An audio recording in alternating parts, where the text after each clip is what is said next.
Attention listeners, mark your calendars for Colorado Gives Day on December 10th. Support Aftersight and give to the causes you care about. Go to coloradogivesday.org/organizations/Aftersight between now and December 10th to make your donation.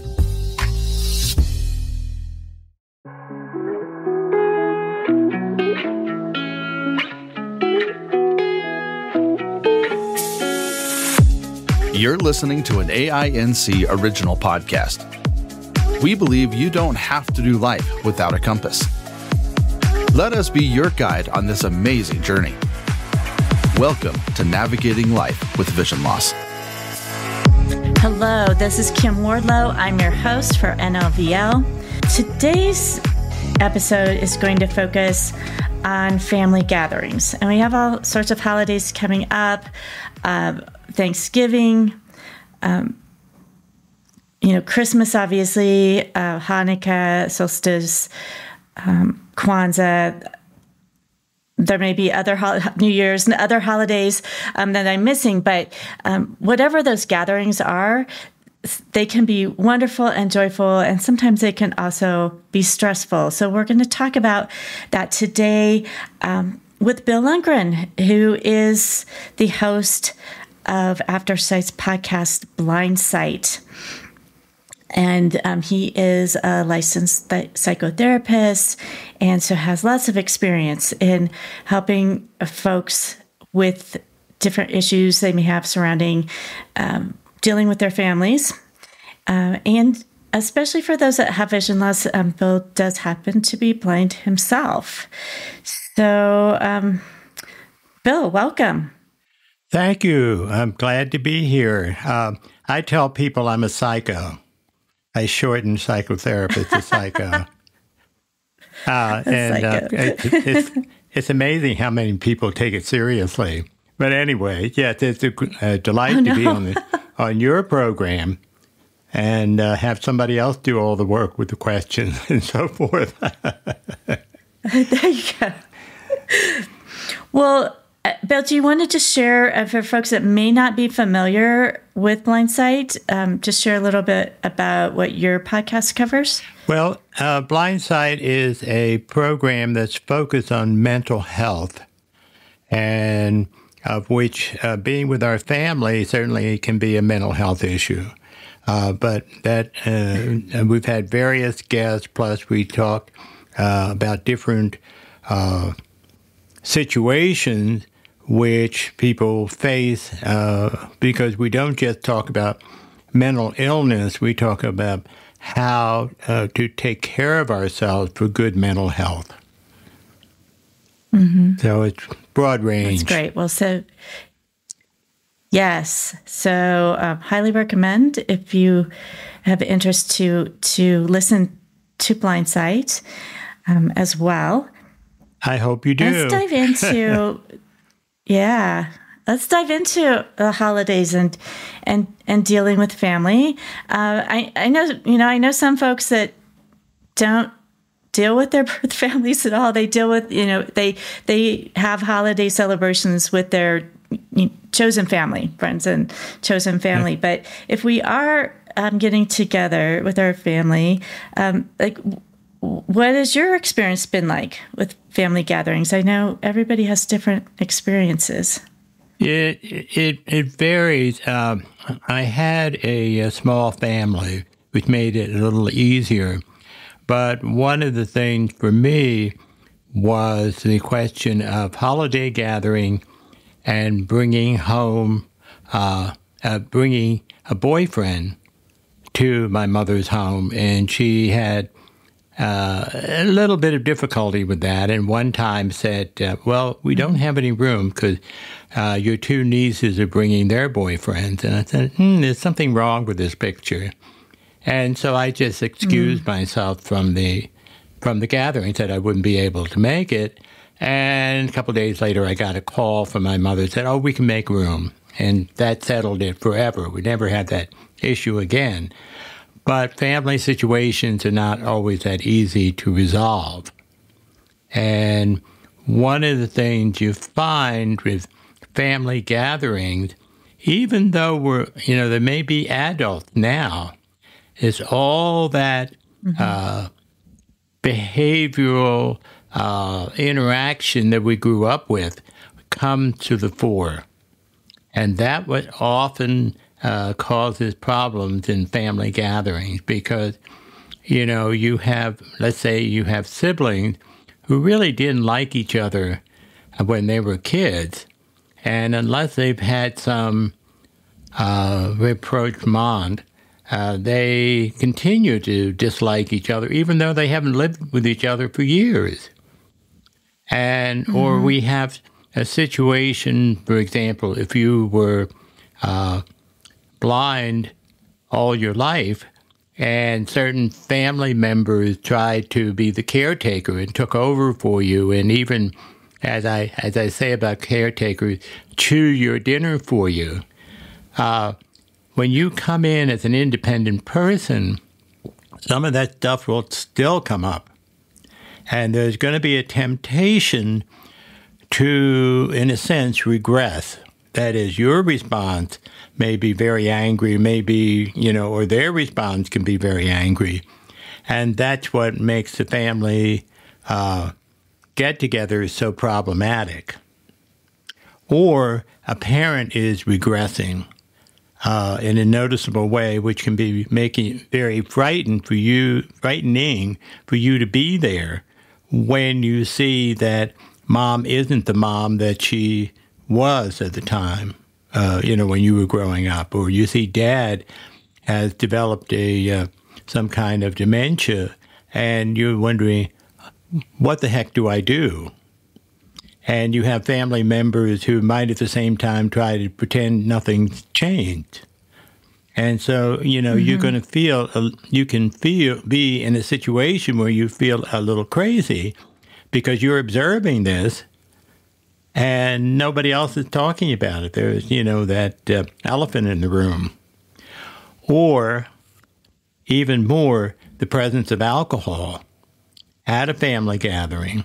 And that can be the elephant in the room, particularly if the holiday, as is frequently the case, the holiday time is where everybody drinks to excess, as much to cover up some of their feelings or to get through the dinner or through whatever the activity is. And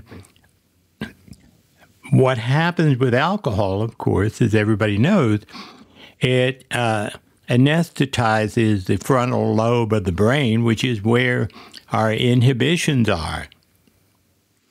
And so people may say things that under the influence that they wouldn't say normally. So you have all those family dynamics that have generated thousands of movies and TV shows to show the worst aspect of the family.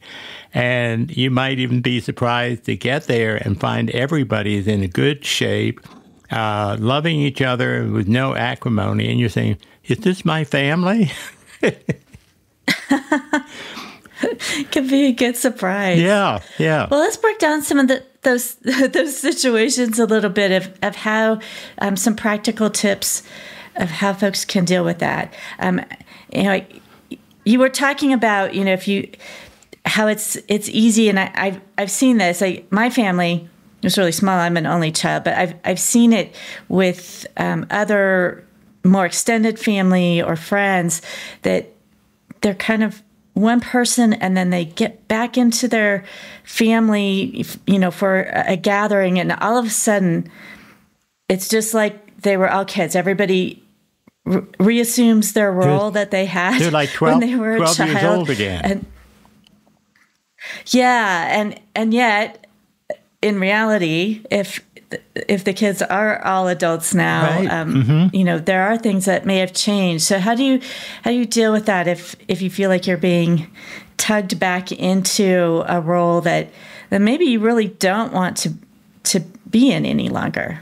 Well, one of the things I was thinking about, and I'll tell you, as a therapist, it was after Christmas that I would get a lot of new clients because they would have had family things they had to deal with. And, it's like everybody said, I went to, and this is what happened and so forth. And so it's like part of the schedule of being a therapist.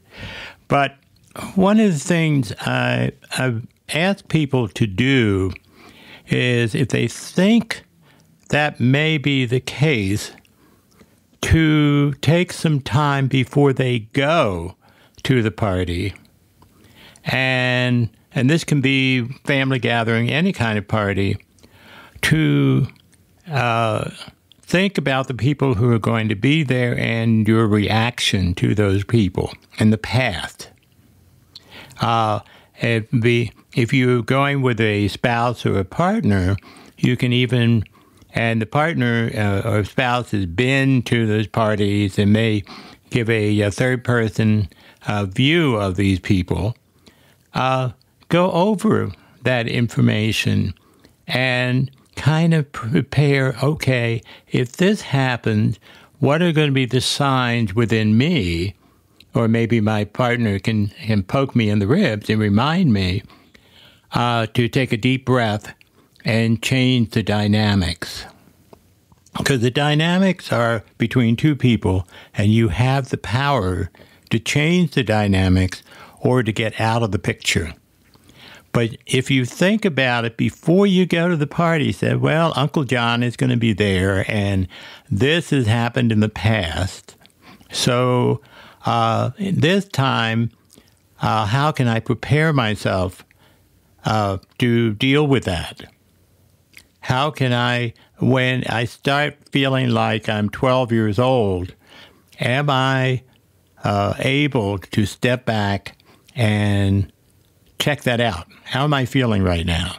In fact, it's very important all through a party like that is to check out with yourself, how am I feeling right now? Because your feelings will validate, I'm feeling like a 12-year-old. How do I change that? And if you talk about it and think about it before you go, it'll be easier to do, especially if you're looking for the telltale signs.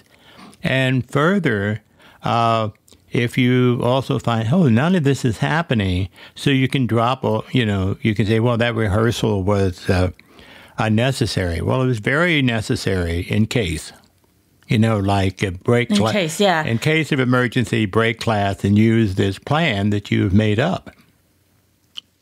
Right. Yeah. And then if you don't need it, then that's great. You can just enjoy the holiday. What if it's kind of the other situation where you're coming in and maybe it like you said, it is the parents who are seeing some change, whether that's memory loss or other physical issues. It may be a family member that's losing vision or hearing or something like that. And that can be complicated too if there are some of the children that live closer and are kind of seeing this happen gradually, and then those coming in that this is, maybe new, or maybe their sibling has told them, but they haven't witnessed it themselves. Right. And see, that's the thing. Someone who's been living with her, watching it nearby, have kind of gotten accustomed to it. But you all of a sudden are put in this and you notice this and they haven't said anything to you about it. That's pretty disconcerting. And again, it's a matter, I don't know why people have such difficulty to give themselves time out at a party or a gathering with the family and just excuse themselves and go to the bathroom, put some water on your face and then think about what you're feeling and give yourself some time to process it without anybody being involved. And then you can decide what you want to do in this situation. I think Dad is losing his memory. What can I do about it? Well, a lot of times you can't do anything about it. And in fact, you're going to feel uncomfortable saying in front of your father, you're losing your mind. And that's not exactly a way to win popularity at a party. But if you can just say to yourself, that might not be the phrasing you want to use. But you may want to check out with someone, take someone else in the family aside and just check out with them and say, am I noticing this? And it's okay to tell me. And then, and we'll talk more about it. I just want to double check what I'm experiencing. I want to have a validation that I'm not losing my mind. And just say, this is what I'm observing. Is this what you've seen? Yeah. Oh, yeah, Dad. We didn't want to tell you because it would upset you. Well, I didn't want to know about it at this party. But the point is to say, okay, this is what I'm experiencing. It's okay.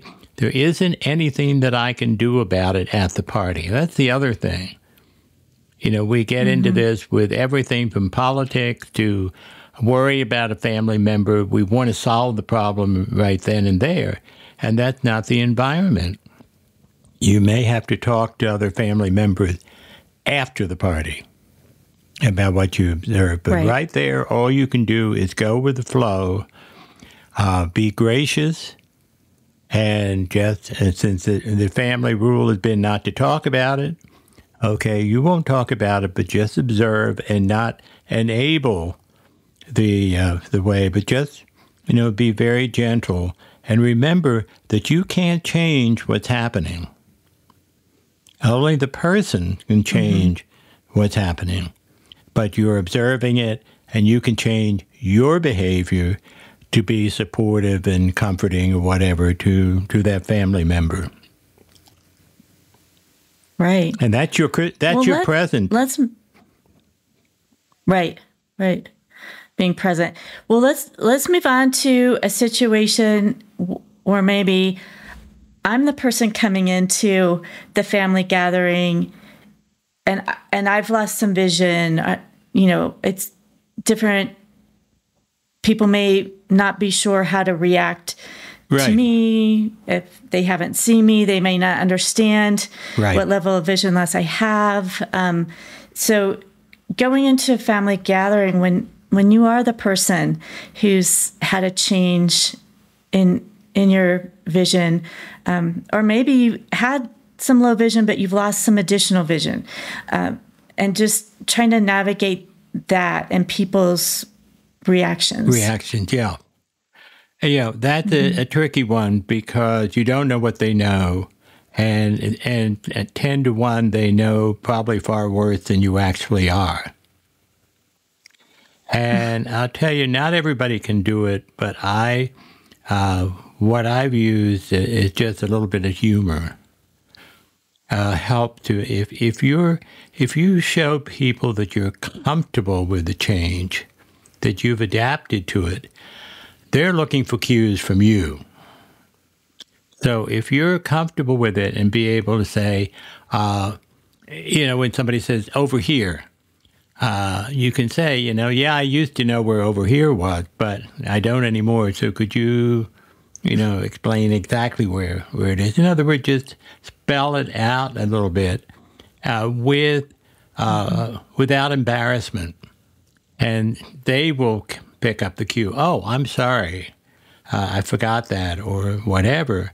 Then their tension is going to be reduced.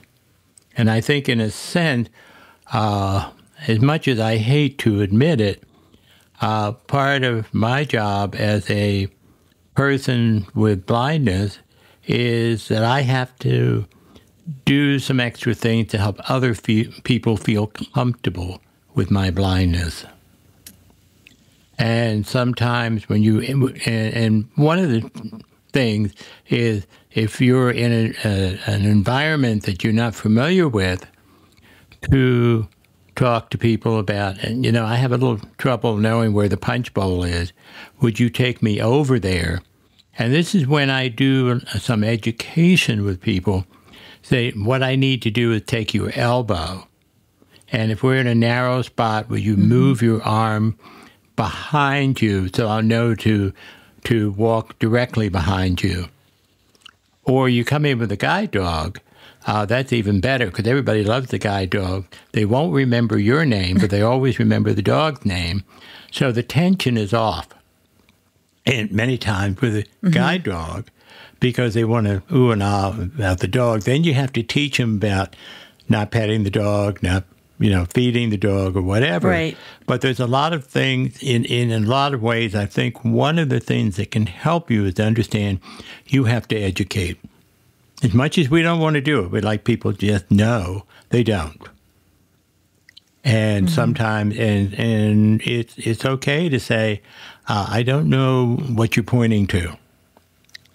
Or what you say is over there, where is there? Can you take me over there? And here's how you do it. And in that way, you're teaching them. And as you teach them, and as you show that you're comfortable with the situation, their tension will be relieved, and they might even start asking you questions. And you can decide how much you want to talk about your vision loss. Some people say, well, it's I've got it, and let's talk about something else. You have to, in a way, you have to be comfortable with your vision loss to help other people feel comfortable, or at least show some kind of comfortability with it. And your vision loss may be so new that you haven't quite mastered it. That's okay. Then you can ask people, because people in general tend to be caretakers, in my experience. So if you tell them what you need, they're going to help. And sometimes you have the person, and especially within your family, people that want to take care of you. You could have a person that wants to take care of you a little bit too much. Right. You need to communicate that as well. And you have to set the boundaries and say, okay, I'm okay.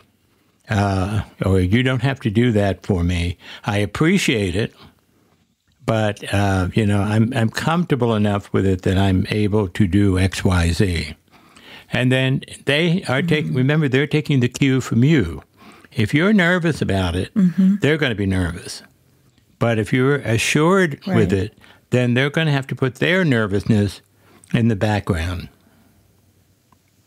And I know that's difficult to say, and it's also kind of complicated because it depends on where you are at this point.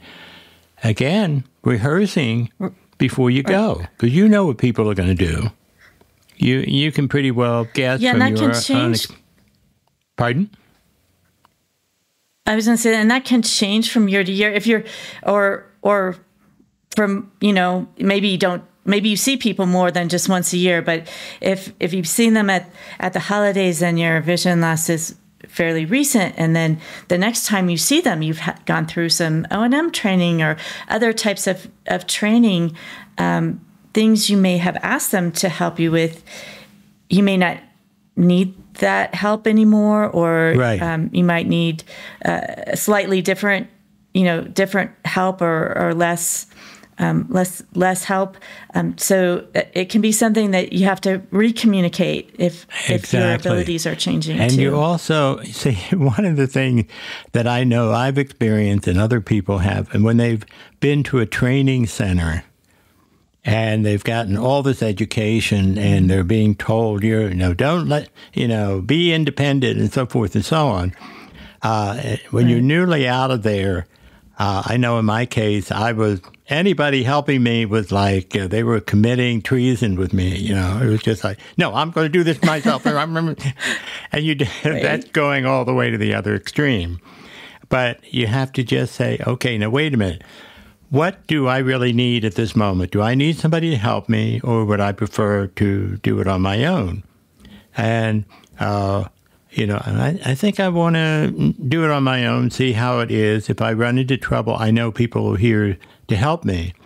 But we don't have to be all or nothing about this, particularly around helpfulness, because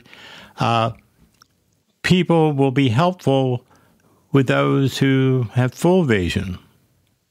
If somebody needs it. Sure. And they ask. And just because you have vision loss doesn't mean what some people think automatically you need help. But it also means that you can make some decisions. How much will I have somebody help me? And I will have to set the boundaries. And I have to be gracious in setting the boundaries. Even saying, I'm learning how to do this by myself is a great way of saying, look, I'm still in the process, and we always are. We always are in process of learning, because we get into so many different situations that no amount of training has prepared us for. And so we say, okay. Well, you were saying. I'm thinking about, too, as a person, if you're now experiencing holiday traditions, holiday celebrations in a slightly different way, if you've lost vision, like, for example, I have a friend his family every year goes to the Parade of Lights here in Denver. And there's sound to that, obviously, there's bands and things, but it's also very visual. And there may be other things, even just decorations in the home, or other things where you're experiencing the holidays a little, and your gatherings just a little bit differently. And some of that's maybe more of an internal thing that you're dealing with. But what kind of advice would you give to folks who get there and all of a sudden they're like, oh, it's just not the same? Well, and I think we have to accept that it's not the same. However, if it's someone who once had vision, having someone explain, that's why we have audio description in the theater. We describe what's happening on stage, and you can't see it, but the words of saying, describing what's happened, you fill in the blank with your brain. Remember, even though we've lost sight, we haven't lost the brain power. And we can, if we can picture in our mind a parade, or I have an art collection, which I keep in my home, and I remember what those pieces looked like when I bought them years ago, and I share them with other people. And something new, and somebody gives me a piece of art, and they describe to me what it looks like, then I can visualize in my mind what I think it looks like. It may not look like the actual thing, but I had the pleasure of imagining, oh, this is how it looks. And this is what the person pointed out to me, that this person was looking a certain way, and I can visualize in my mind. So that's one of the ways that people, the person who wants to be the caretaker, can do something that'd be really helpful to us in explaining what's going on. Because nothing worse than standing there in a parade and not having the slightest clue as to what's going on. Yes. Some families have traditions of like new ornaments or something like that, and just you being able to describe what's happening, Yeah. Yeah. They have to know how to make it clear is, or yeah. Yeah. Or even, wow, the table decoration is so beautiful, and describing that. So and then they can say it's just important.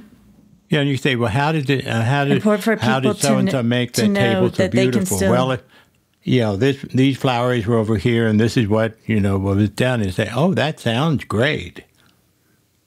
And because if you're engaged with your brain, then you still get enjoyment. It's when your brain isn't being. And I think that's a key, that even though there may be changes or challenges, whether it's yourself or another family member, that there's still ways to find enjoyment in your gatherings Right. and And in I the think- holidays. I think while still taking care of yourself. Yeah, but I think one of the important things here is that having a vision loss means that you're taking on a challenge. And that challenge can either be daunting or awful, or you can use it to say, I'm going to challenge myself to enjoy X experience or do something that I used to depending on my sight for. I'm going to try it anyway. And I have a friend of mine who's a chef, not professionally, but I mean a wonderful French chef. And when she went to the school for the learning center, she was in my class, and she was wearing sleep shades. She was cooking in the kitchen and said, I realized how little I use my eyes in my cooking. It was a revelation because she just assumed she had to look at everything, but she was doing the same kind of cooking that she's always done, but she was realizing that her other senses were providing her with all the information she needed, and that her eyes were just adding on to it and weren't necessary to the pleasure of cooking. Mm-hmm. Yeah. So sometimes you get a good surprise like that. Mm-hmm. You experience things in a different way. Yes. But it's still enjoyable. Right. And I know I'm totally blind, but I depend on my fingers, like Helen Keller, I guess, depend on my sense of touch or paying attention to the pavement that I'm walking on to know where I'm going. And to all of those other sensations, including hearing, are telling me a lot of things that I just took for granted because I also had eyesight. But now that I don't have it, I realize how much they contributed to the experience that I'm having. And, for example, somebody who's used to going to a play may be tired of the audio description, so you go to the orchestra. And so you change what you're into to meet the senses that you have to give you the enjoyment that you're looking for. Somewhat about being flexible and adapting to what you need. Well, Bill, thank you so much for joining us. We've covered a lot of different subtopics about dealing with family gatherings. But I appreciate you sharing your information, and I know you'll be joining us again a little bit later on in our series as well. Looking forward to it. Thank you for having me on. Sure. And just a reminder, folks, tune in to Bill's podcast, Blindsight, and you'll get more insight into various topics related to mental health. I just want to remind you also, if you're enjoying this program or any of our other podcasts, that it would be great if you're able to provide a donation to help support us, to keep providing you this free information. We are a participant in Colorado Gives Day, which is coming up in December, but you can make your schedule your donations early. So if you go to coloradogivesday.org and look for Aftersight, we would appreciate any donation you may be able to give at this time and help to keep these services, as well as some of our other offerings of virtual book clubs and white canes and things going as well. You can also subscribe if you would like to do that to our programs as well. Thanks for listening, and I hope that the information we've provided to you today has helped you to navigate your life with vision loss.